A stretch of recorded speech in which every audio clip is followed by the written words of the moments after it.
Hey everybody, Dapper Dan Man here. Uh, First things first, I put out a video yesterday that said we would be getting update 17.5, and I was completely wrong. It turns out they're completely skipping 17.5, and they're going to be adding the content that would have released with 17.5, and releasing even more with 17.7. So just to clear that up, and as well, the Orokin Catalyst Blueprint alert, a gift from Lotus, because of the recent Devstream today, Devstream 61, and we'll also be going over what they talked about in there. Now, I figured I would explain to you what I meant by they're skipping 17.5 and just going straight to 17.7 while I did this mission. And what I mean by that is instead of them just releasing 17.5, what they're doing is they're going to take all that stuff that would have gone on 17.5 and they would just add the stuff from 17.7 onto it. So we're not going to be losing anything. So we'll be getting the new Atlas frame, which is a rock-based Warframe. You can summon golems and manipulate the ground around him. And then you would get the new quest Jorda's Precept, which has the new boss J3 Golem. He's a pretty crazy dude. I heard he's the hardest boss yet, so I'm interested to see what happens with that. It also has new Arcwing missions, which is the Arcwing mobile defense and defense missions. So that'll be interesting as well, because I personally wanted to see defense missions on Arcwing. I felt like that would help with leveling. That way you didn't have to constantly keep doing interceptions or exterminates or things like that. Also, they're going to be adding in new ships and new capes. The capes, I believe, are corpus based. I don't remember. I know one of them is. It's called Shower Curtain Cape, and it's supposedly supposed to signify royalty in the corpus. But yeah, I don't know about that. It might mean just you were late to work and you actually accidentally brought the shower curtain with you. Who knows? But then you also have the new weapons, which is the Tekko, which is a melee weapon. I believe it's kind of just hand-to-hand combat. It's kind of to fit with Atlas and his brawler slash punch you in the face type style. And then you got the Convectrix, which is a twin laser weapon, which I believe is like crowd control. You can split it up and just hit a wide range, or you can kind of control the two lasers into one point and then do extra damage to that one little area. So that's interesting. And then you got the new Sonic Core, which is like a wave blaster gun. I believe it uses just like pulses, which that'll be different. And then you got the Kazas, which is a scythe for the Arcwing. Also, you have the return of the Boar shotgun. Before you could only get it in the Wrecking Rhino pack, but now you can get it on pickups from certain Vernier enemies, I believe. And the deluxe Valkyr skin will, of course, be coming out as well for people who love Valkyr. Her rework and all that, it'll be good. And then Syndicate handshakes, things like that, smaller things.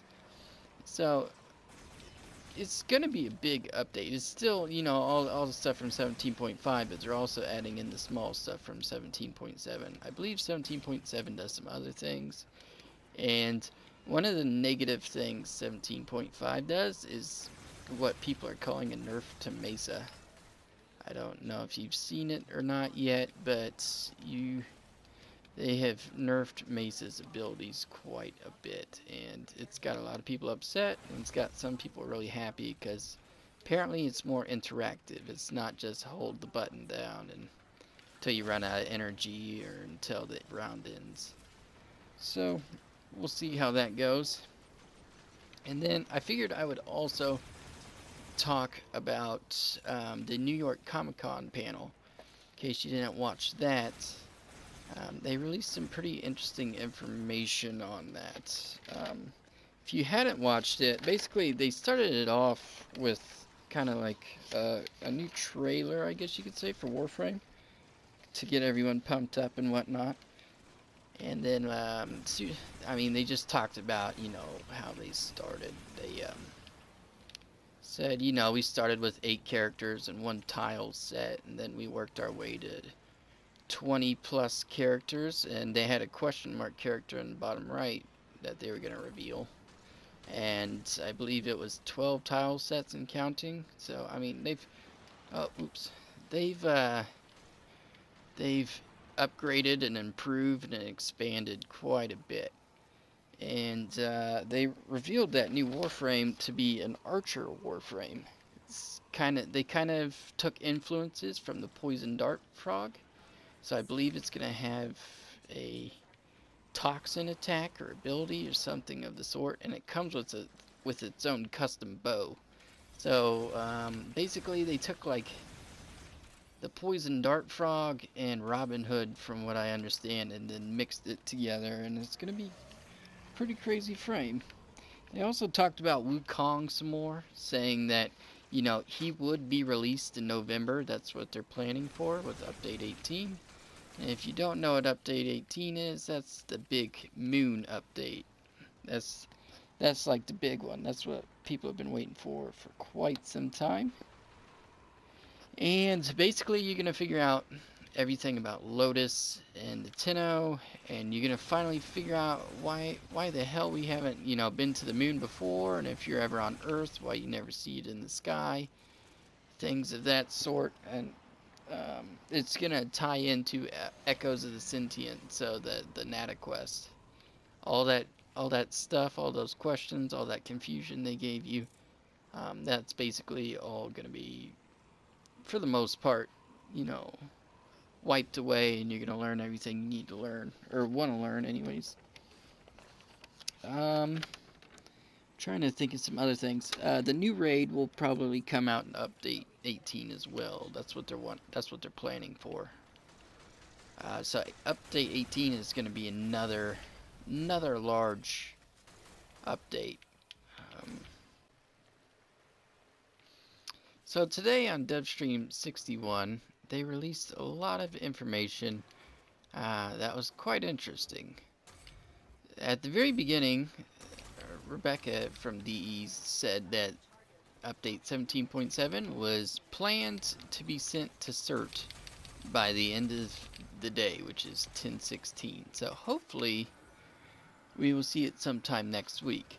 Now, they didn't make it to CERT on time last time, I believe. So, there's always the possibility that they won't make it today, and it won't get there till Monday or whatever. But we'll see what happens.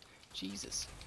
But a lot of new interesting information popped up. Like, they're gonna be redoing the login rewards. I don't know if you've ever gone into the login reward and been like, oh yeah, I've been coming on here for 7 days straight, I'm gonna get a real nice reward, and you end up getting like a glaive prime or 2500 XP for logging in for either your sentinel or your primary weapon or whatever.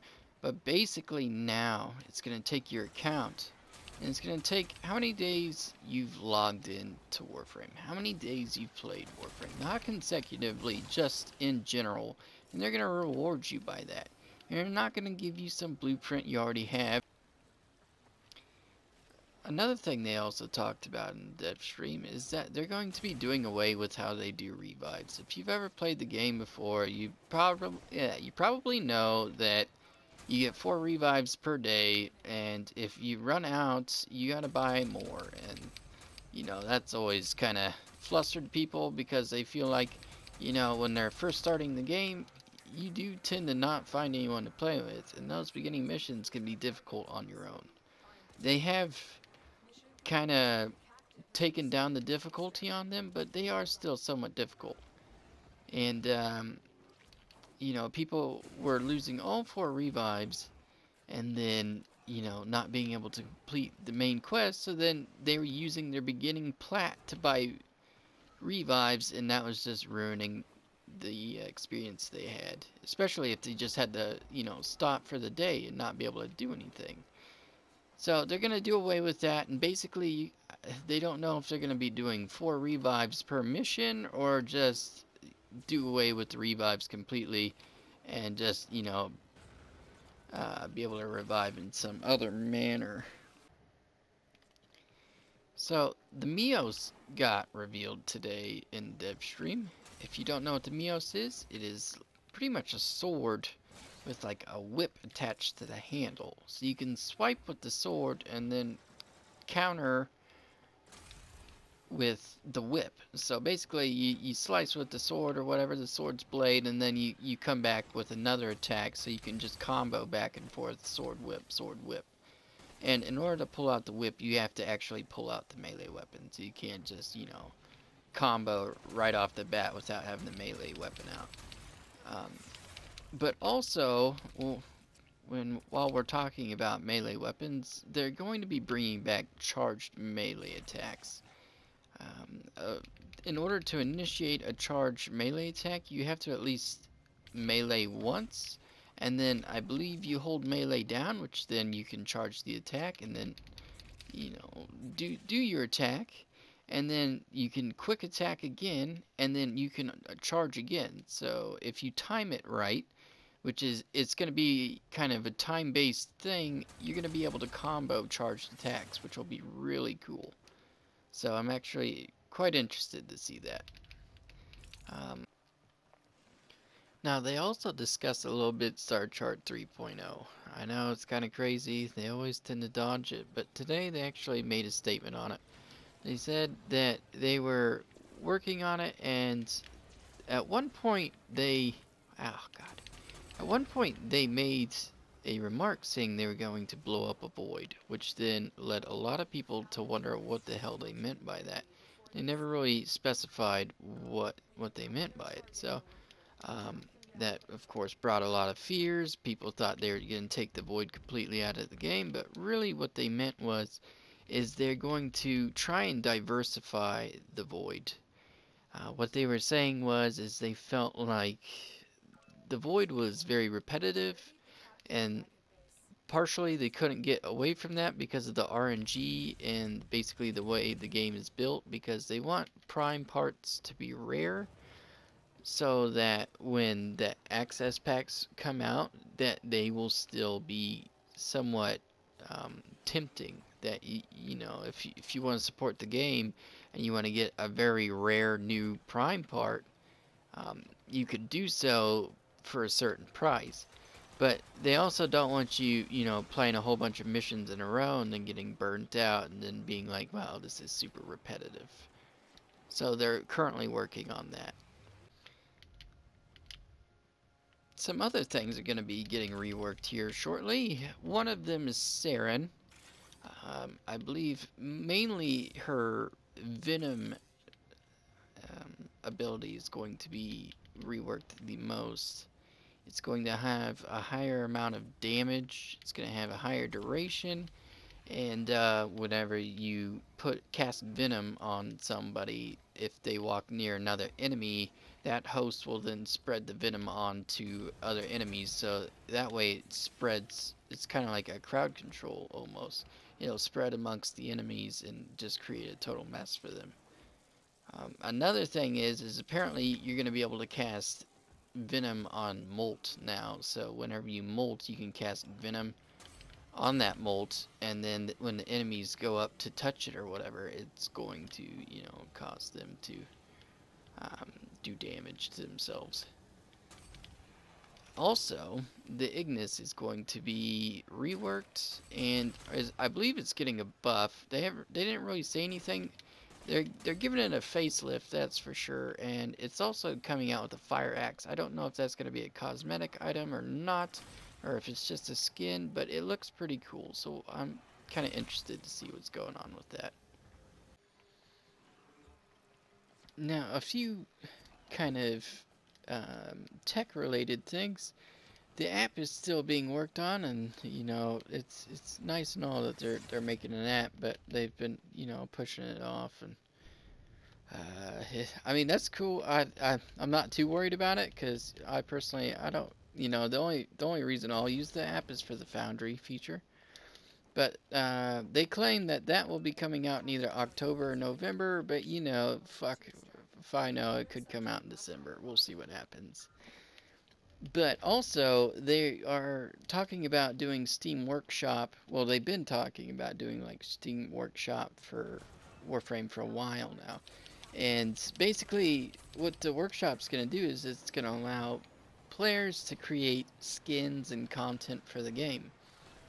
Now, when this comes out, they're basically just going to have all these tools ready for you to download. You got to download them yourself, and then basically they'll have a guide of how to use it, but you yourself have to learn how to use it. It's you know, they give you instructions on how to go about doing it, but you yourself got to learn. They're not going to sit there and teach you everything. They're not going to give you classes or anything like that. So you got to pretty much know what you're doing to a certain degree, or you got to be able to teach yourself or be tech savvy. And there are requirements for the content you create. I believe one of the examples of things that they would not accept is a skin that would have D's nuts printed on the chest. So if you intended on planting D's nuts in Warframe, most likely it's not going to happen. I'm sorry, but yeah, there's a lot of broken hearts out there. If you're looking forward to the cats coming out, maybe on update 18, you're going to have to wait a little bit longer. It's not looking like that's going to happen. Most of the things that were talked about today were said to be released in October. November was update 18, and this was not one of them. This one just got the tag soon on it, which, you know, in DE standards is probably 2 to 3 months at least. So we'll see what happens with that, because I mean, you know, they said soon with the app, and it's probably been like 3 months now, and they're still saying soon. So yeah, if you're waiting on the Cavat or Cat Bros, whatever you want to pronounce it, you know, you're still gonna be waiting. Sorry, there's no real news on that. I forgot to mention earlier in the Comic Con segment, they released some new images for deluxe skins, and if you don't know what deluxe skins are, basically, it's like the proto skin for Excalibur, or the new Valkyrie skin that shows her before she got captured with like a tail and kind of a predator head. It's kind of crazy in all honesty. But they showed the Rhino skin, which is really cool. They've shown it before, but you know, it's always nice to see it again. It looks pretty sweet. They also showed the new Banshee skin, which is pretty crazy. It makes her look like a completely different frame. And then they also showed a new Loki deluxe skin, which is also pretty cool. It looks pretty flashy and shiny and all that. And if you wanted to take a look at it, all you gotta do is basically go into Google Images and look up deluxe Warframe skin, and then whatever Warframe has had a concept created for. So you got Loki, you got Trinity, you got Banshee, Rhino, Valkyr, Excalibur, and I believe Saren has one as well. So be sure to check them out if you're interested. And I think that does it for everything. So thank you for sticking around and listening to me ramble for a bit, and talk about the new content that's coming out for Warframe for consoles, and just PC and whatnot in general. And I hope to do this again. I enjoyed doing it. So if you guys like it, let me know in the comments, and I'll continue to do them in the future. Till next time, have a good one.